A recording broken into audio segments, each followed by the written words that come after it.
दानी की बात सुनकर फ्रेडी ने तुरंत मिलो की जीन्स से 500 रुपए का नोट निकाला और दिया। मिलो, बंदर बहुत चालाक था। उसे दूसरों से चीजें छीनने में मजा आता था। एक दिन उसकी नजर फ्रेडी गधे पर पड़ी। फ्रेडी हाल ही में सुंदरवन में शिफ्ट हुए थे। चूंकि वह नया था इसलिए उसे मिलो की चालाकी के बारे में पता नहीं था। नमस्ते फ्रेडी, आप कैसे हैं? मिलो ने प्यार भरे स्वर में कहा, तो फ्रेडी ने भी मुस्कुराते हुए उसका स्वागत किया। मैं यहाँ सिर्फ आपको यह बताने आया हूँ कि इस जंगल में सावधान रहें। मैं अब आपसे विदा लूंगा, मिलो ने कहा और वह जाने लगा। अब फ्रेडी बहुत बेचैन हो गया। उसने मिलो को रोका और पूछा, तुम्हारा मतलब क्या है? दर्शकों के लिए दोनों तरफ से जांच करने के बाद मिलो ने कहा, मैं आपको इसके बारे में यहाँ नहीं बता सकता। ठीक है, कृपया अंदर आइए। चलो चाय नाश्ता करते हैं और बात करते हैं, फ्रेडी ने मिलो को अपने घर ले जाते हुए कहा। चाय की चुस्कियां लेते हुए मिलो ने कहा, जंगल के इस हिस्से में किसी से दोस्ती करना अच्छा विचार नहीं है। वे सभी स्वार्थी हैं। वे एक दूसरे के बारे में झूठी अफवाहें फैलाते हैं। मिलो की बात सुनकर फ्रेडी सतर्क हो गया। वह मिलो की बातों पर विश्वास करने लगा।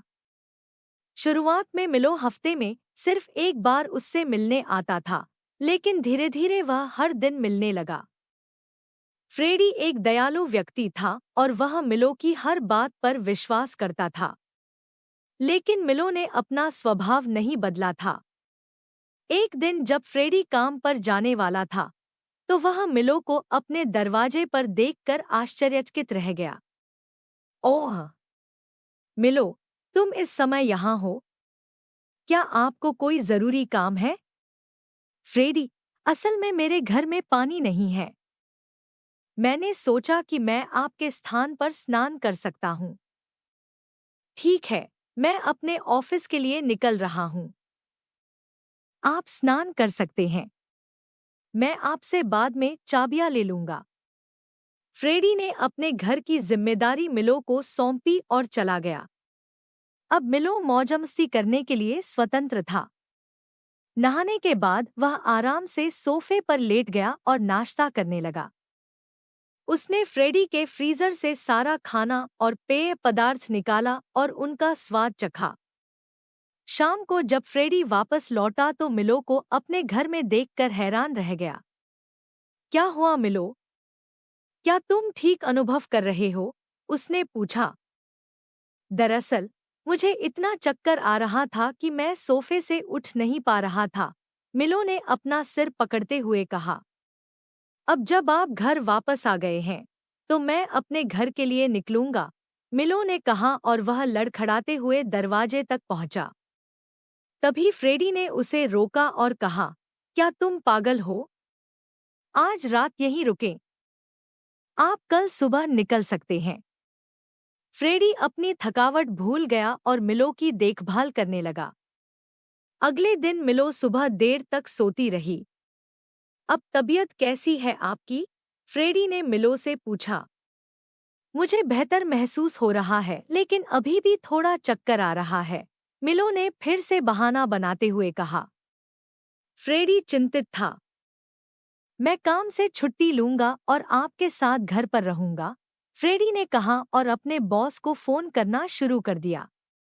ओह फ्रेडी, आप इतनी परेशानी क्यों झेलेंगे? मैं ठीक हूँ। तुम्हें काम पर जाना चाहिए। मैं वैसे भी अपने घर लौट आऊंगा। क्या आप जाने से पहले मेरे लिए कुछ जूस ला सकते हैं?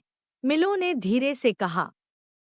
वह नहीं चाहता था कि फ्रेडी घर पर रुके, वरना वह अपना पसंदीदा खाना नहीं खा पाएगा या अपना पसंदीदा टीवी चैनल नहीं देख पाएगा। ठीक है, फ्रेडी ने कहा और अपने कार्यालय जाने से पहले वह चूहिया मीरा से जूस खरीदने गया। क्या हुआ फ्रेडी? आप हमेशा दही खरीदते हैं। आज जूस क्यों ले रहे हो? मीरा ने लापरवाही से पूछा। मिलो की तबीयत ठीक नहीं है, मैं यह जूस उसके लिए ले जा रहा हूँ। मिलो का नाम सुनकर मीरा गुस्से से जवाब देती है, उसके बारे में बात मत करो। वह बहुत चालाक झूठा है। मीरा की ये बात सुनकर फ्रेडी को बहुत गुस्सा आया। मीरा, आप मेरे दोस्त के बारे में ये बातें कैसे कह सकते हैं? मीरा फ्रेडी की वफादारी पर चकित हो गई और बोली, ठीक है, मुझे पूरी घटना बताओ। फ्रेडी ने तब उसे वह सब कुछ बताया जो अब तक हुआ था। मीरा समझ गई कि मिलो फिर से बेवकूफ बना रहा है। उसने समझाया, देखो फ्रेडी, तुम्हें सावधान रहने की जरूरत है। क्या आपका कोई सामान गायब हो गया है? बस इसकी पुष्टि करें। अगर तुम्हें कुछ कमी दिखे तो समझ लेना कि मिलो तुम्हें बेवकूफ बना रहा है। जूस खरीदने के बाद फ्रेडी वापस घर लौट आया। उसने मिलो को जूस दिया और रेफ्रिजरेटर चेक किया। उसने देखा कि रखा भोजन गायब है, तो वह बहुत सतर्क हो गया। उसने कुछ सोचा, मिलो की ओर देखा और कहा, मैं काम के लिए जा रहा हूँ। मुझे लौटने में बहुत देर हो जाएगी। अपना ख्याल रखें। तुम्हें चिंता करने की जरूरत नहीं है। मैं जल्द ही अपने घर लौटूंगा, मिलो ने कहा।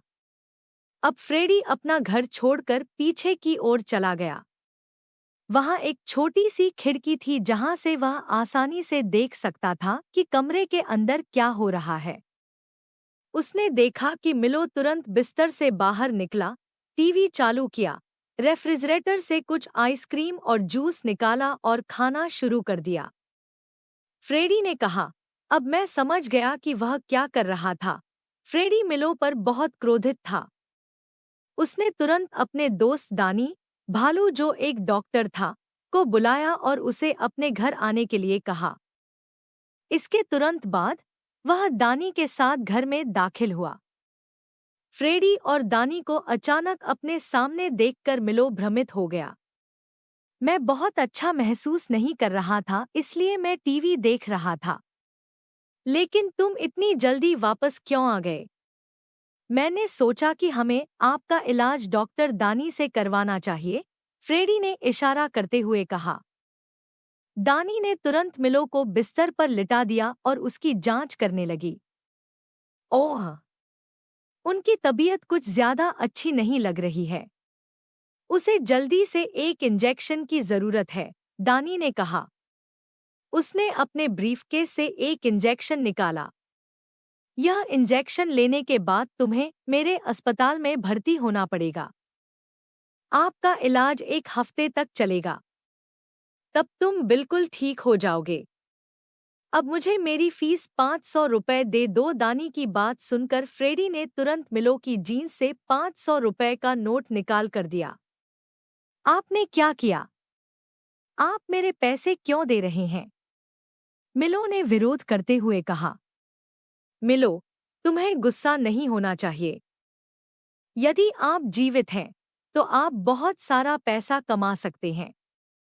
फ्रेडी ने कहा, मैं तुम्हें अस्पताल में भर्ती करा दूंगा। ज्यादा से ज्यादा आपको 3 से 4 लाख का खर्च आएगा। लेकिन आपकी सेहत बिल्कुल ठीक रहेगी। यह सुनकर मिलो कांपने लगी। वह समझ गया कि उसकी करतूत उजागर हो गई है। वह तुरंत भागने लगा। धन्यवाद।